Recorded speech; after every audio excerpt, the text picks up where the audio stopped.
Guadalupe, buen día, ¿cómo estás? Guadalupe, como directora de la Escuela de Ciencias de la Educación, de la cual se forman profesionales justamente para el trabajo educativo en general, también para, entre otras tareas, formar a los profesionales de la educación. Te quería preguntar, pasado el día de las docencias o el día del maestro y la maestra, ¿qué miradas tenés de la actualidad que se está viviendo en el sistema educativo de nuestra provincia de Córdoba? Bueno, primero que nada, muchas gracias por esta invitación.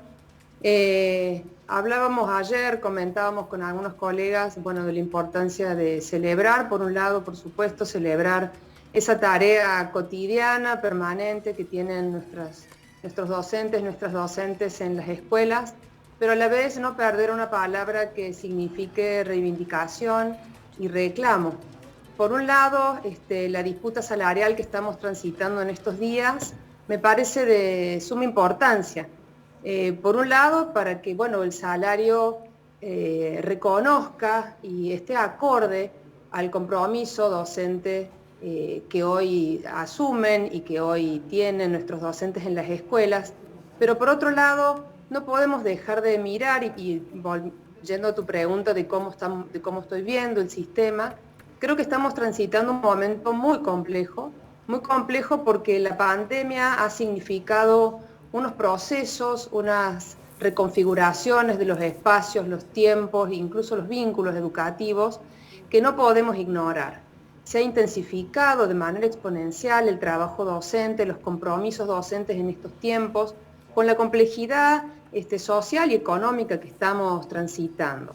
Entonces me parece que sí tiene que ser este momento de celebrar el Día del Maestro, la Maestra o las docencias, también un momento para poder hacer un parate y tener en cuenta toda esta complejidad, ¿no? Porque el punto son los docentes, pero lo que tenemos que volver a poner sobre la mesa es el derecho a la educación y cómo ese derecho, qué condiciones tiene nuestro sistema educativo para garantizar o no ese derecho, ¿no? Guadalupe, de acuerdo a lo que vos describís, sí, es tal cual, digamos, es Uh-huh. un periodo difícil en el cual están viviendo los docentes. Pero a la hora de hablar de la tarea realizada, que es muy importante lo que hacen, que es la educación de los más pequeños, bueno, ¿cuál es la satisfacción de ustedes a la hora de concluir, de terminar la jornada? Yo no voy a hablar por las maestras, por los profesores, sí puedo decirte qué es lo que yo estoy mirando.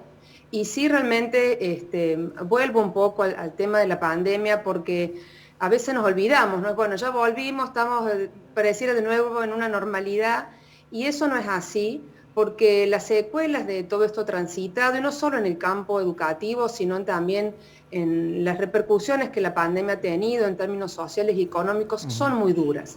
Entonces ya había, podemos decir, algunas fisuras, algunas desigualdades educativas y sociales antes de la pandemia. La pandemia ha venido a intensificar y a complejizar aún más ese panorama. Entonces, satisfacciones, me parece que sí, que tiene que ver con lo que maestras, maestros van pudiendo dar continuidad a los aprendizajes de nuestros estudiantes, con la complejidad que ello implica. Realmente a veces me parece que no tenemos idea de la complejidad que significa un maestro, una maestra frente a un grado, frente a un curso, frente a una sala, ¿no? Para manejar un grupo de 20 y pico, 30, a veces más estudiantes, con sus distintas problemáticas, con sus distintos ritmos de aprendizaje, sus situaciones familiares. Entonces, me parece parte de esa satisfacción tiene que ver con la tarea cotidiana y lo que se va pudiendo tramar, pero también digo tramar en términos de la conquista de ese derecho a la educación y la transmisión de conocimientos, que es la función principal de la escuela. Pero también me parece que hay muchos sinsabores que tienen que ver, insisto, con la situación salarial y con otras condiciones que hacen a un buen desempeño docente, como es la formación inicial y la formación permanente de docentes, la atención a temáticas emergentes como la educación sexual integral, la educación ambiental, la integración de distintos perfiles de estudiantes, las cuestiones de la violencia escolar o del bullying, son demandas que todavía me parece están en el capítulo de los pendientes de poder generar, insisto, condiciones en nuestro sistema educativo para que nuestros docentes, nuestros profesores se sientan más fortalecidos ante estas nuevas problemáticas también. Guadalupe Molina, directora de la Escuela de Ciencias de la Educación de la Facultad de Filosofía y Humanidades, te mandamos un abrazo grande por este contacto con Crónica Matinal. Muchas gracias. Bueno, gracias a ustedes, hasta luego. Abrazo grande.